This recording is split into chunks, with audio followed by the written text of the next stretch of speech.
वैजापूर तालुक्यातील बळेगाव येथून धक्कादायक घटना समोर आली आहे। देवगाव पोलीस ठाण्यातील कर्मचाऱ्याचा बळेगाव येथे खून झाल्याची खळबळजनक घटना घडली आहे। शिरूर पोलीस ठाण्याच्या हद्दीत येणाऱ्या बळेगाव गावात एका पोलीस कर्मचाऱ्याचा खून झालाय।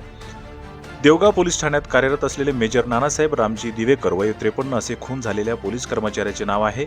ही घटना रविवार दिनांक 4 जानेवारी रोजी उघडीस आली आहे।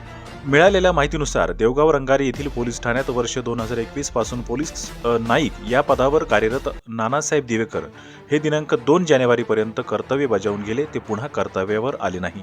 याविषयी त्यांचे पुतण्याने रविवारी शिरूर पोलीस ठाण्यात जात बळेगाव येथील त्यांच्या शेजारी घरात रक्ताचे डाग आणि घराच्या मागे खड्डे केल्याचे सांगितले।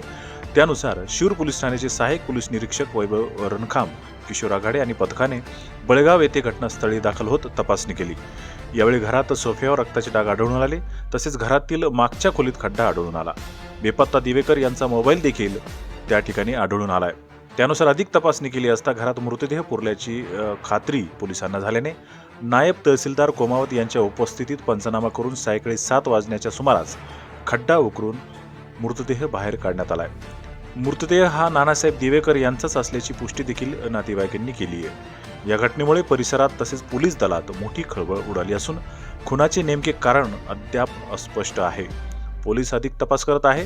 दरम्यान घटनास्थळी पोलीस अधीक्षक डॉक्टर विनय कुमार राठोड, उपविभागीय पोलीस अधिकारी भागवत फुंदे यांनी भेट दिली।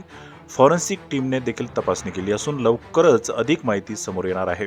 ती मी तुमच्यापर्यंत पोहोचवण्याचा प्रयत्न करेल। तोपर्यंत पाहत राहा वैजापूर टाइम्स।